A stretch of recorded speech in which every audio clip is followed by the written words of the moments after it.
vote, you're a relevant and vibrant part of the Parliament. Would you agree that that was a huge achievement for the group you're involved in? Ian, I think from being scoffed at and laughed at when I was first elected in 1999, I remember taking the oath to the Crown under protest with a clenched fist.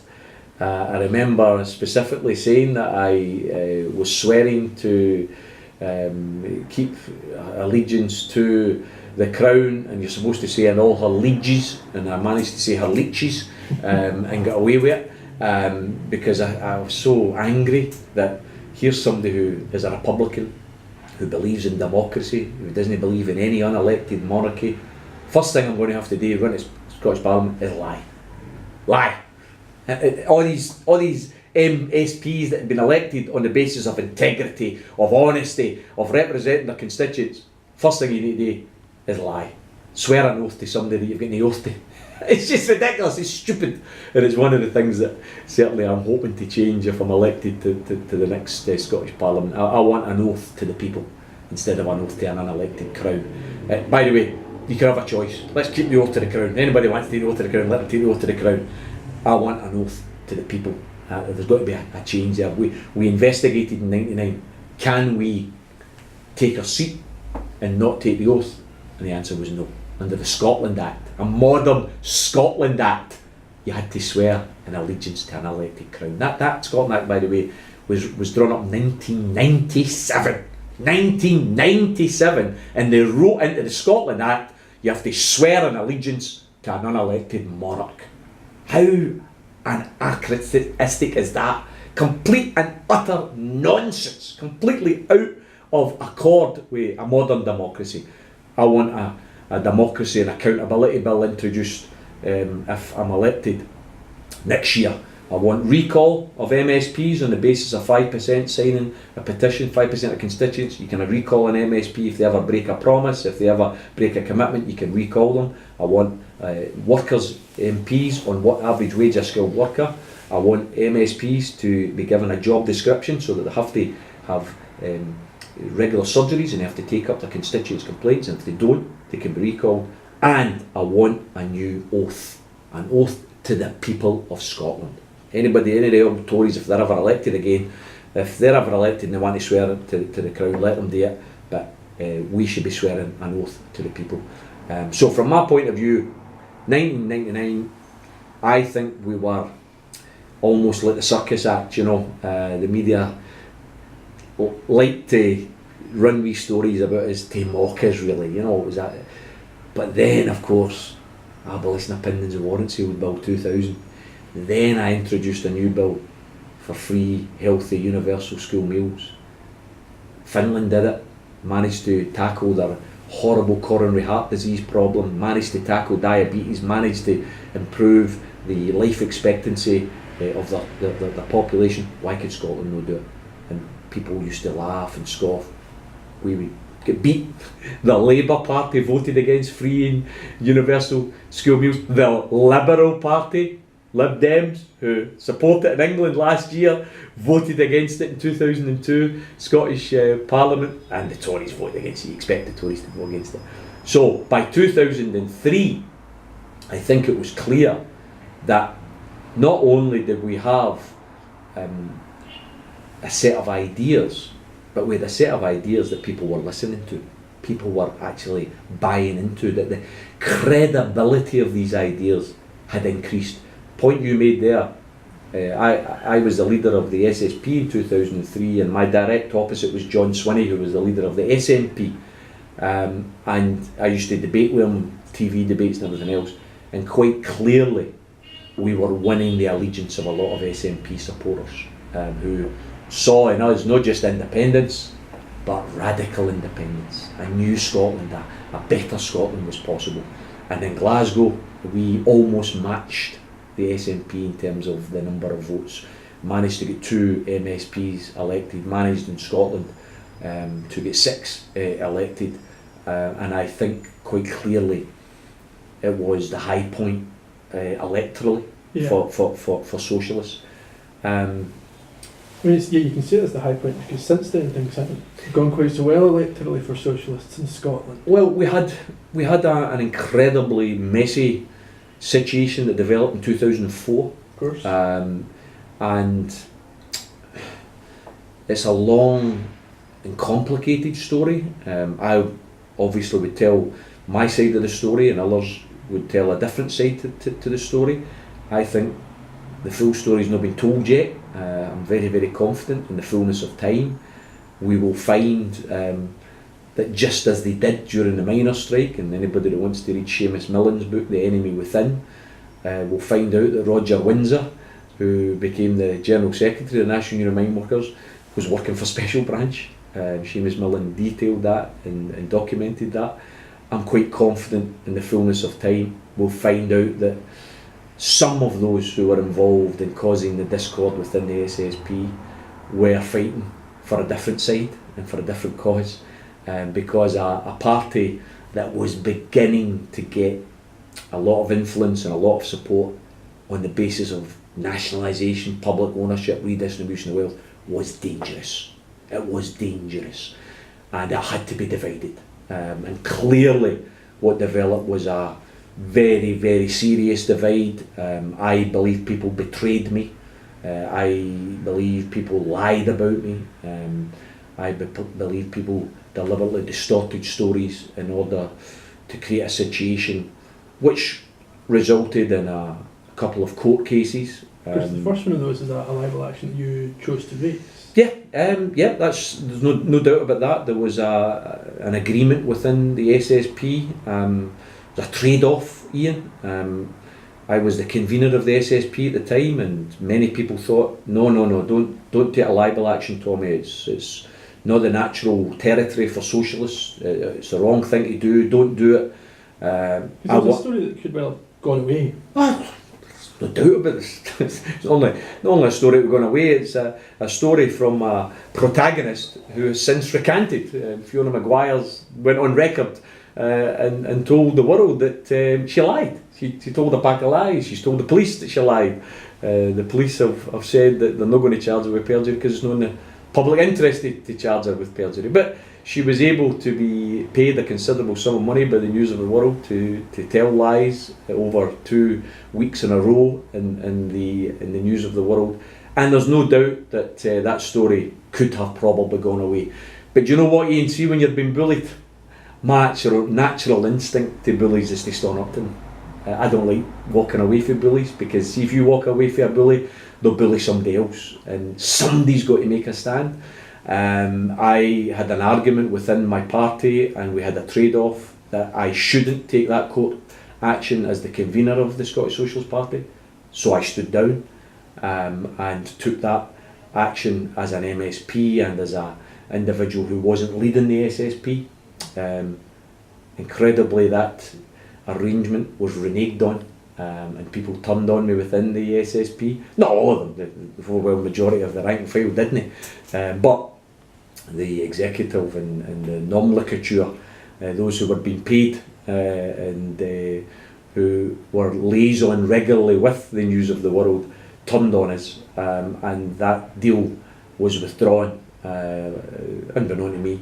We've now got the documentation, we've now got the emails, we've now got the communications that show that they were in link with the News of the World, they were in link with the Ewan McCombs of the world, they were in link with the Paul Hutchins, who was in link with the Ewan McCombs. So we know that's there. We've got the Bob Bird emails, we've got the Andy Coulson emails.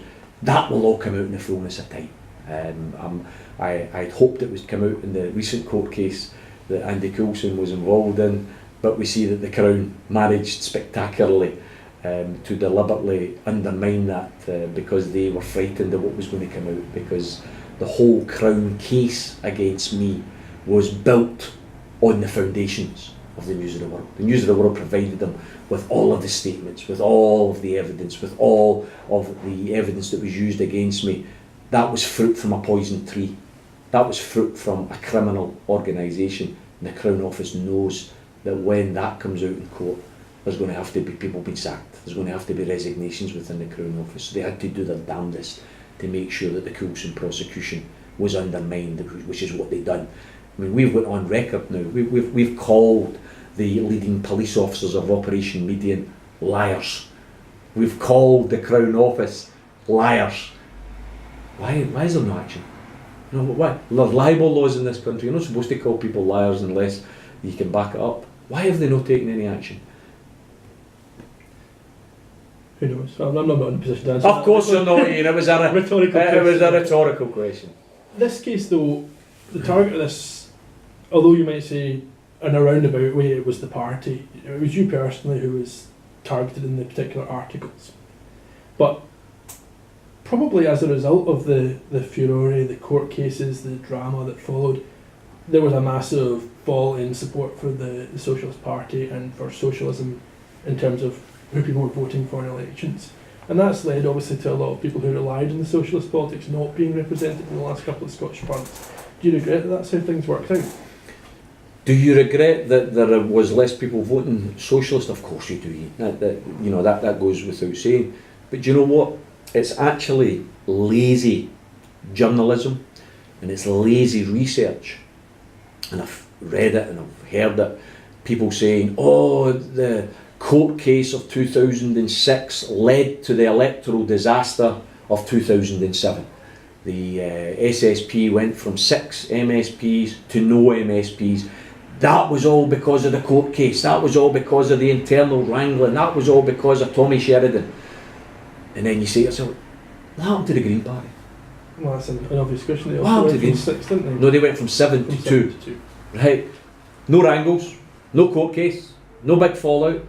And the truth of the matter is, if you look at the figures, if you add Solidarity's election figures, because Solidarity stood in the 2007 Scottish election, Solidarity's votes across Scotland was 3 times higher than the SSP vote. Solidarity's vote in Glasgow was 4 times higher than the SSP vote. So Solidarity still managed to gather the largest socialist vote in Scotland. Add Solidarity's vote to the SSP's vote in 2007, and how many MSPs would we have got across Scotland? 1. That's how many we would have got at Glasgow. I lost Glasgow by less than 1%. That was the electoral arithmetic. The Greens went from 7, and by all means did they suffer any of the wrangles that we're talking about. They went from 7 to 2. Why? Because the 2007 election wasn't about the internal wranglings of the SSP. It was about a polarised election where people knew that their votes were precious. The SNP actually, incredibly, had a chance of winning a Scottish election. And people, particularly those SNP supporters who in their heart of hearts believe in socialism and want an independent socialist Scotland, they thought to themselves, well, wait a wee minute, we're not going to get there immediately. First of all, we need independence. The best way to get independence is to vote SNP. People's votes were absolutely precious in 2007. It was a hugely polarised election. People voted, they returned to the fold and voted SNP, and a lot of Labour voters voted SNP. And what happened? I remember Bernard Ponsonby speaking to me outside the STV studios on the Clyde, and he said to me, Tommy, you must be upset you've lost your seat in Glasgow.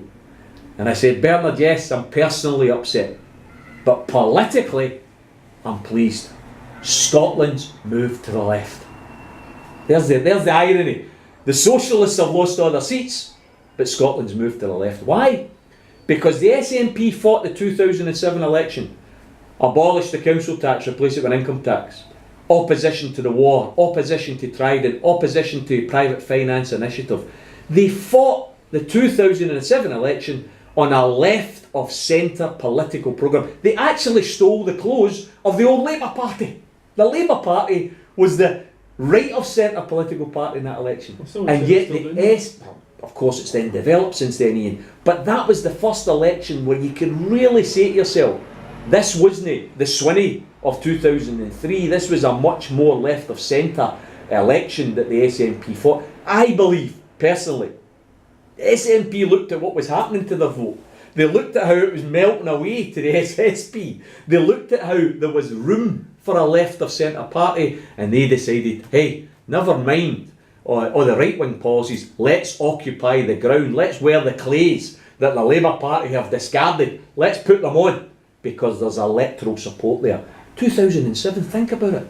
The SNP won, okay, a minority, but they became the minority government of Scotland. Who would have thought that would have happened? You used to weigh the votes for Labour in Scotland. So from my point of view, I was personally very disappointed, lost my seat.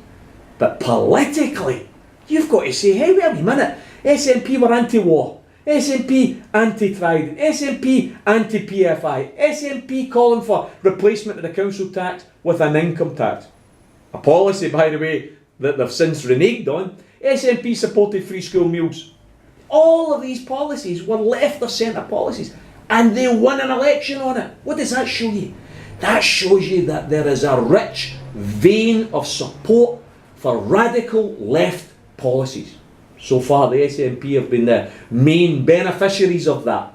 I believe next year you're going to see, yes, the SNP winning the first past the post contest. I think they will probably win all 72 first past the post.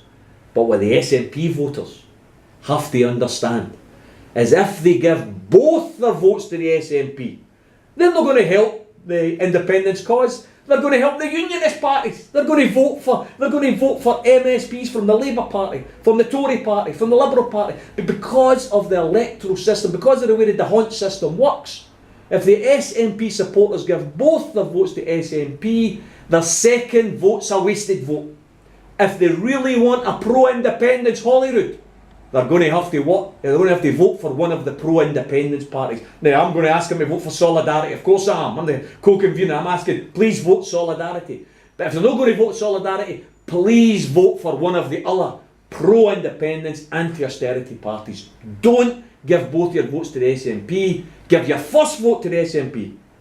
Solidarity is clearly saying, constituency, white ballot paper, vote SNP. Second vote, peach ballot paper, vote Solidarity or one of the other pro-independence parties. Let's make Holyrood next year a pro-independence parliament. Where does Solidarity and the SSP differ in policy?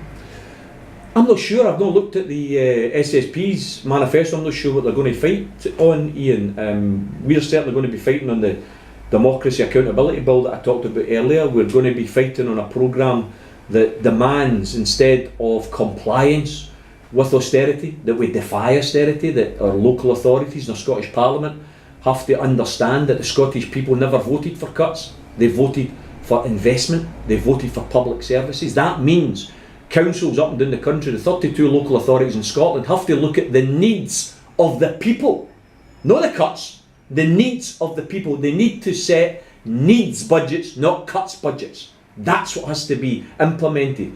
We are also going to be standing for service tax bill, which I introduced in the Scottish Parliament. I'm going to reintroduce that so that instead of a council tax, which is inherently unfair and taxes the poor much more than the rich, I want to see the rich paying more for local services and the poor and the pensioners paying less. I want to see a health service that isn't reliant on a privately owned pharmaceutical industry. I want a health service